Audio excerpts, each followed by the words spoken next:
Good evening and welcome to Northbeat. I'm Lainey Lambrink. We begin tonight in the Northwest Territories, where late this afternoon, a car rammed through the front entrance of Yellowknife's Explorer Hotel. This was the scene at the entrance to the hotel's lobby this evening, a mess of bent metal and glass with some Christmas decorations strewn about. By about 5 o'clock, the vehicle driven into the lobby had been removed, but online video and photographs show it was a compact SUV-class car. No injuries have been reported, but CBC News was unable to reach RCMP for comment or updates. Hotel staff directed CBC to wait for a formal statement from management on the incident. A White Horse man was released from jail early last week after being assaulted by a corrections officer in November. Now, the Yukon Department of Justice has opened an investigation into the incident. Tori Fitzpatrick has more. Patrick Parker received a reduced sentence and was released for time served after sustaining injuries from a corrections officer. Parker was arrested in October for assault and other charges. In a statement to CBC, the Department of Justice said 3 inmates were involved in an alleged assault of a corrections officer. According to an agreed statement of facts read in court Friday, Parker intervened when another inmate punched a corrections officer. Corrections officers then handcuffed Parker and put chains around his feet. As they escorted him to a different unit, someone followed with a camera. An officer shouted at Parker not to look at the camera, and when he didn't comply, the officer struck him in the back of the head. Parker's face hit a desk and he was tackled to the ground. Officers then left him in a cell. During the incident, Parker suffered a strained wrist, welts on his back, and a bloody nose. The Department of Justice said documenting the movement of inmates with a camera is consistent with its policy.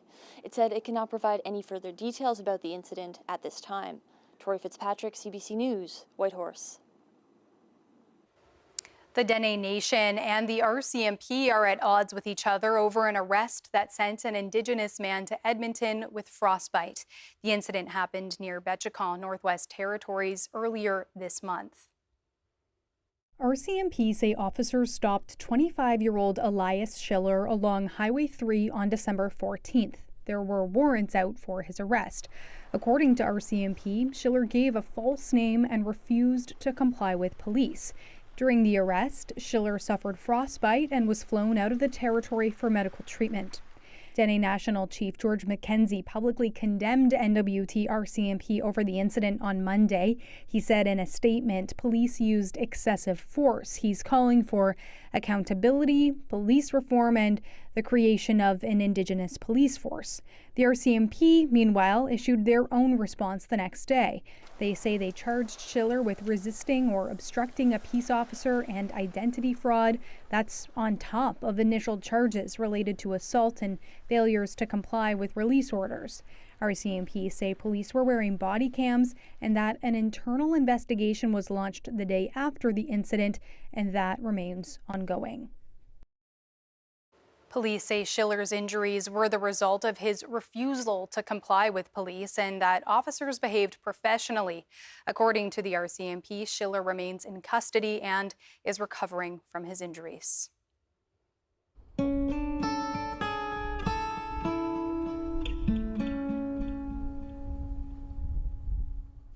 Erosion is a natural process, and in some communities around the north, it's putting cemeteries at risk. But there are solutions. Here's what I learned when I spoke to people about the issue. Fort McPherson, Northwest Territories is on a small plateau next to the Peel River.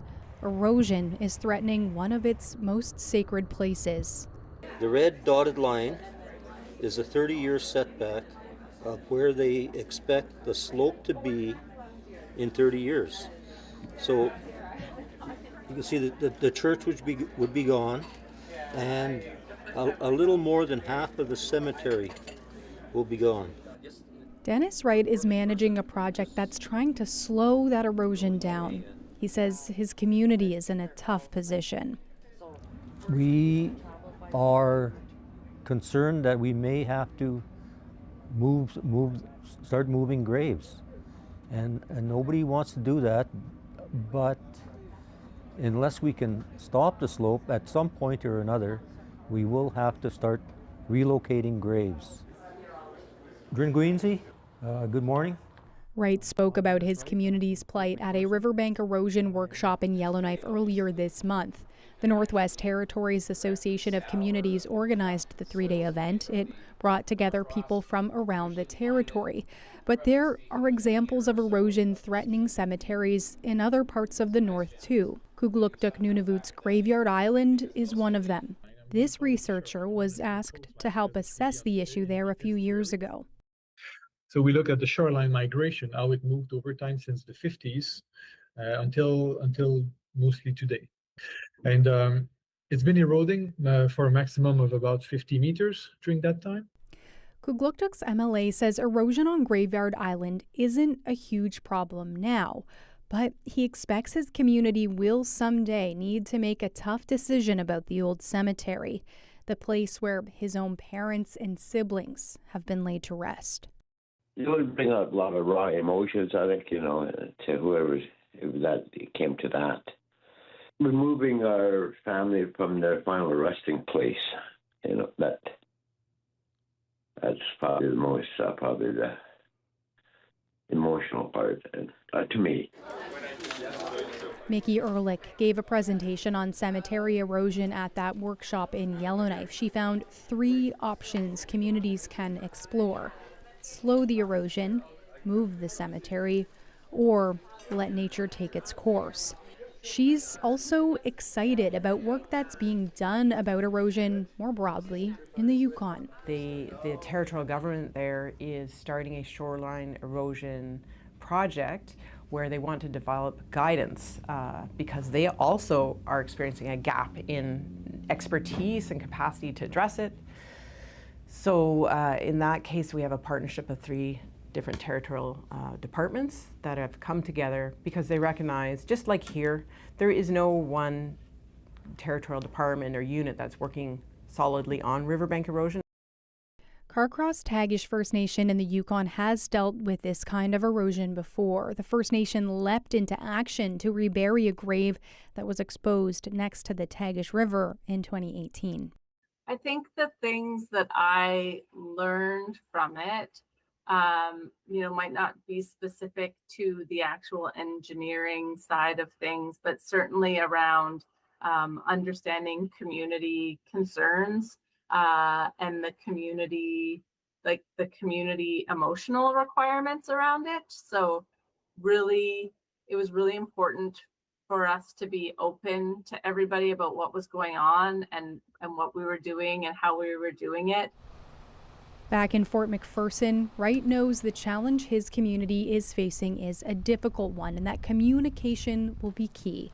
They haven't decided what to do about the cemetery yet, but they are looking for a new site for future burials, at least. It's Christmas Eve and the hamlet of Tuktoyaktuk NWT is facing another big storm.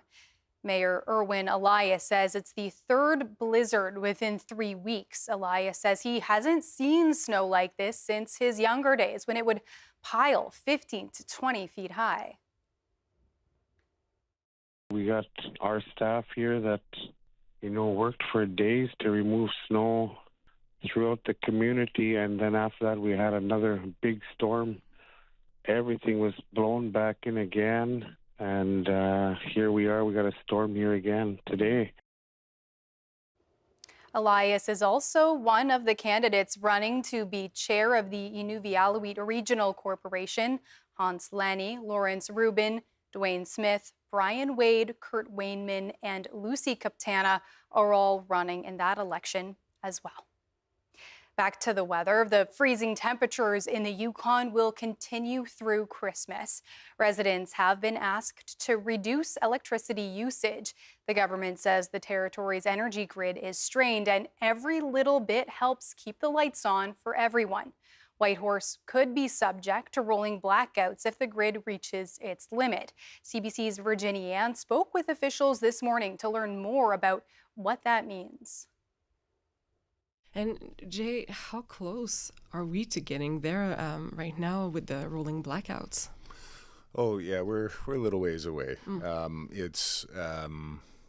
We're in a fairly decent spot. Like, we're hitting new peaks. Steph was telling me there's new peaks yesterday, that all-time peaks of electricity usage. Right. We do have a good buffer. But those rolling blackouts, it's good to have this conversation that people understand what they're about. They understand, for our part, we have plans in place. We've have all this written up as part of our emergency preparedness. We have a bunch of different scenarios where we prepare for different emergencies. We practice. This is no different. But we're in a good spot right now. But it's a really good time to have these conversations. Because I am seeing online and I'm hearing from several people that today's Christmas Eve, tomorrow Christmas. A lot of people will be using energy for their party, for preparation of meals. Are we to expect that it will add extra strain, or what do you tell people who are worried about the next few hours of today and tomorrow? Yeah, as Steph said, it's very, it's good to have these conversations, be cognizant of it, and if the public can just understand the large electrical loads in their house. We know people need to eat their Christmas dinner. That's not going to be deferred. But the dishwasher, the laundry, electrical heat, if you have baseboards in multiple rooms, some can be turned down while you're cooking. There's a number of things that people can do to bring down their electrical load in their homes and defer non-essential activities till later in the night, off-peak hours. That lingering cold snap has many Yukon residents on edge, wary of the threat of losing power, freezing vehicles, and gelling propane. As people prep for a possible emergency, the Canadian Tire in Whitehorse was busier than ever. The CBC's Callie McTavish headed over to ask shoppers how they're doing. Well, believe it or not, my propane tank is gelling, and so I'm hoping to buy 2 heat lamps. What are the chances of my finding a heat lamp during this cold spell in Whitehorse? I've been in colder weather in Watson Lake 1 year. I think it was minus 58, but 40, 50, there's not much difference. Oh, okay. I love it. You We're from Nova Scotia. We're not used to it. Yeah. Got propane last night. The house was 8 degrees yesterday. It was 14 this morning when we left. So it's on its way up. That's all right. We're due for a cold snap, and it's the Yukon. What do you expect? There's nothing else. In Dawson City, Yukon, a woman is getting more people in the community riding fat bikes. You can ride them year-round, but it's the bike of choice for many in the winter. Jessie Gladish says she's even ridden one in minus 45 before. The CBC's George Moratis brings us that story. Bought this fat bike in 2019, so I've been fat biking for a few years now, and this is a great place to have brought one. I can bike around all winter, I can do my errands, and there's also like really sweet trails now that are great for mountain biking in the summertime, and I've started fat biking them in the winter, and they're super fun. I have started a biking group here in Dawson. It sort of started at the tail end of last year after the first Fat Bike Blues that happened last January. So after we had the Fat Bike event here, it sort of let a few people in town know that what the trails were like and that it's something fun to do. And then I got a little bike group going, and yeah, that's kind of how it started. I'm pretty new to Dawson, just been here like a year, and then Jessie organized the fat bike event last year, so I signed up, and then I bought a fat bike right afterwards because I thought this is fun, another way to get outside. And yeah, we're a pretty small group, but it's been really fun, and then we switched over to regular biking in the spring, summertime. So you were immediately hooked. You went out and bought a bike right away. Yeah, a few weeks later. I have ridden this at minus 45 around town, very slowly, but it does it rolls slowly, but the gears don't change as well, and stuff does start to like not work very well. But if you keep it all set up in something that works, like medium gear, then you can get around okay. Yeah, last year I snowshoed and pulled a sled full of wood around in preparation for the fat bike event, which was exhausting. It was fun, and it was like good to do. It was good to do that kind of like dedicated work to it. But since then, the city bought a snow dog, which is a packer for like narrower single track trails. And I was just out today for 3 hours with it, and it is way easier. It's still hard work, but it beats snowshoeing up and down the same trail over and over and over again. So do you have a nickname for your bike? Have you given it a name or anything? Not yet. Now that you're in a gang? Yeah, it's pretty exciting. Yeah, it's definitely, I think it's encouraging some people to get out who might otherwise not have.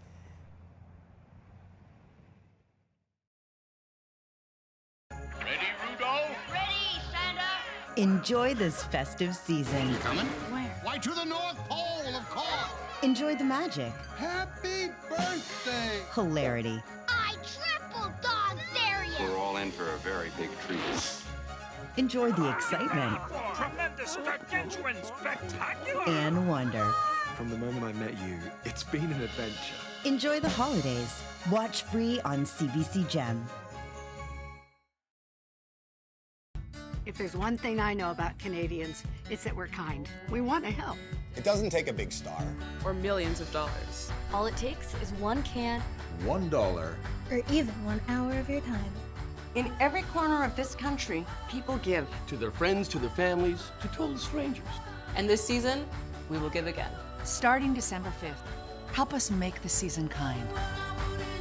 Find ways to give to food banks in your community at cbc.ca/kind. Choose clicks. Choose the algorithm. Choose doom scrolling at 3 a.m. Choose headlines that scream. Choose fake friends, deep fakes, and comic wars that never end. Choose the chaos. Choose the noise.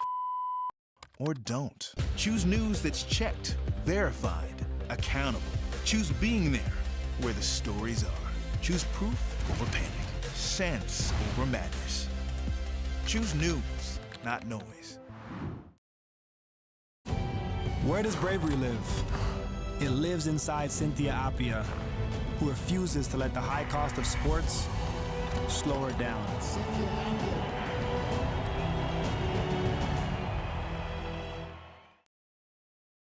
Welcome to the assembly. Hell yeah, let's go. What made you want to be interviewed by 40 neurodivergent interviewers? Whoa. This is the most authentic conversation. Oh, you make me cry.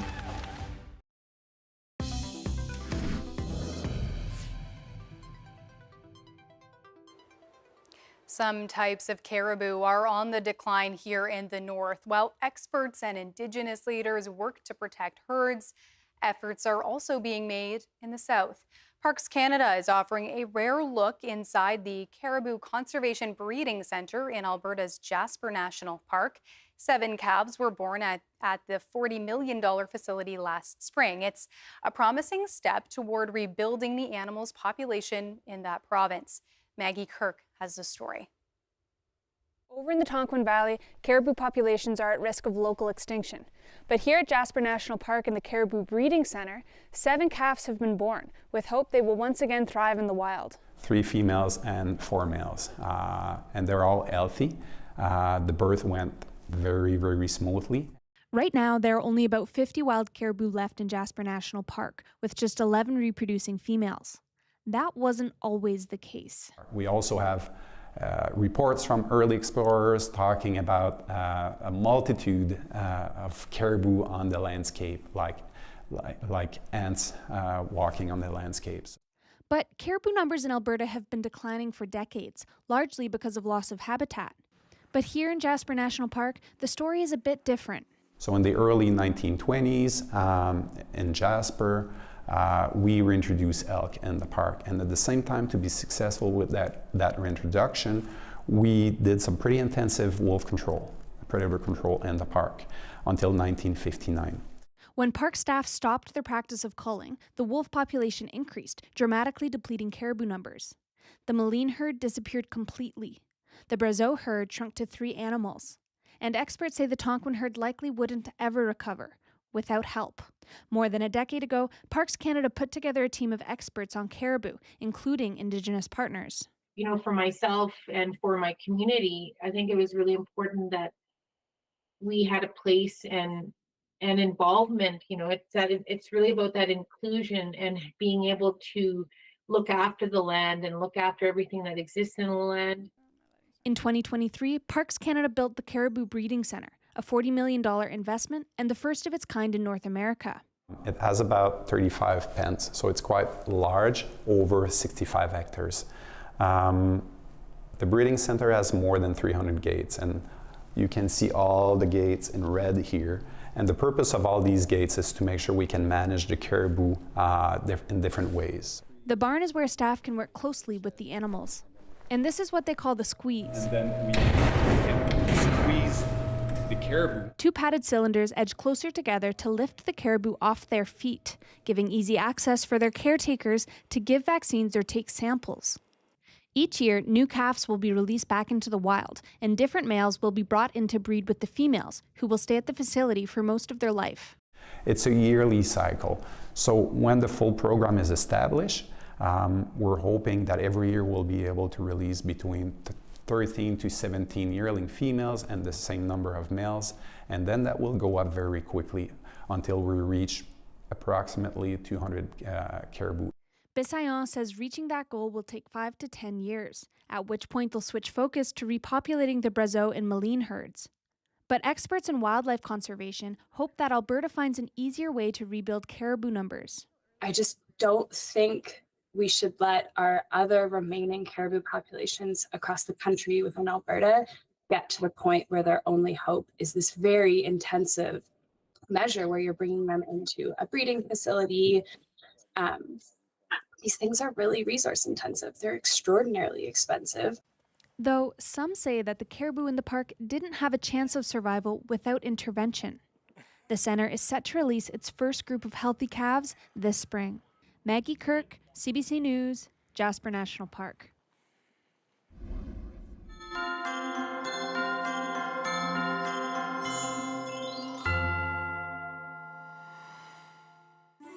Well, we'd like to say Merry Christmas to all our family up here in Yellowknife and our extended family as well that we've met over the last few years. Merry Christmas, guys. Merry Christmas. Well, I just wanted to say Merry Christmas and Happy New Year to everyone all over, and take care. I just want to say Merry Christmas to my husband Dustin in Inuvik and our girls Everly and Victoria from Elijah and me here in Yellowknife, and happy holidays. Merry Christmas to all our friends and family. Ready? 3, 2, 1. Merry Christmas, Mama Joe.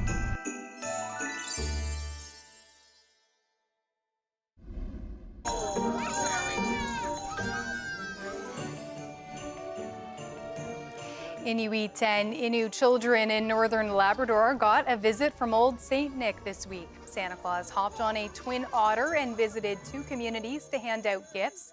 He first touched down in the community of Natwashish. That's where a crowd was waiting for him at the airport. Santa's helpers unloaded 365 packages for children, each prepared by the Happy Valley Goose Bay Rotary Club. He and Mrs. Claus handed out books, treats, and fresh fruit. Then they set off again to Nain Nunatsiavut, where they were greeted with a parade. Santa's visit to the region is a tradition that's been going on for nearly 60 years. Many of us will be unwrapping gifts or digging into dinner with family on Christmas Day, but a core group of healthcare workers will be working on call through the holiday season. Dr. Bing Guthrie has been delivering babies in the Northwest Territories for about 30 years. He's spent his fair share of Christmases working, and this year he'll do it again. It's an interesting time. I mean, you get patients who have had a lot of good cheer, and then as well as people who haven't had much good cheer as well. And yeah, you get a wide variety throughout. It's can be an interesting time. As a specialist, yeah, we have women coming in, having their babies, and that sometimes it's very special when they're having it on Christmas Day, and that. And unfortunately, sometimes there are sad things that are happening as well, which is hard too. Working Christmas at Stanton are also able to talk to healthcare staff working the holiday in other communities. And there's always goodwill and good food shared around the wards. This Christmas Eve, millions of children are seeking the answer to a very important question. Where is Santa? NORAD has been tracking the big man's annual trip around the world for 70 years, and kids couldn't be happier.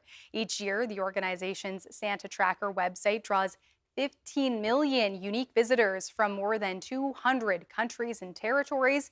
Volunteers receive more than 130,000 calls to the Santa Tracker hotline.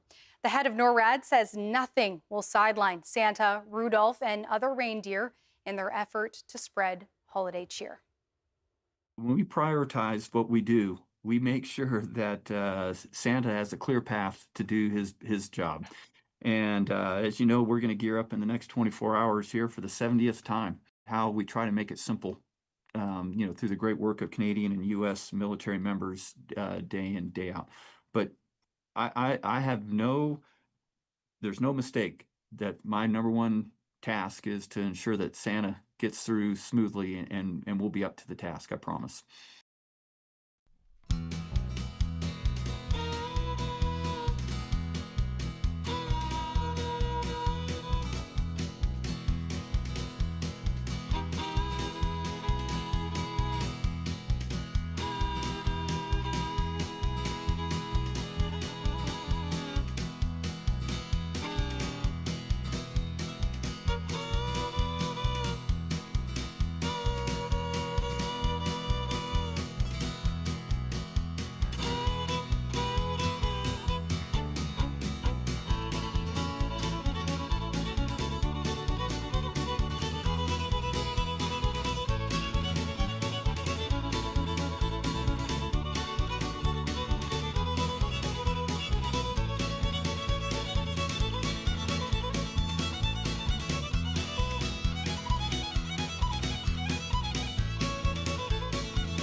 That is Northbeat for tonight. For news anytime, head to cbc.ca/north. We leave you on this Christmas Eve with festive lights from around Yellowknife. Thanks for watching. I'm Lainey Lambrink. Merry Christmas.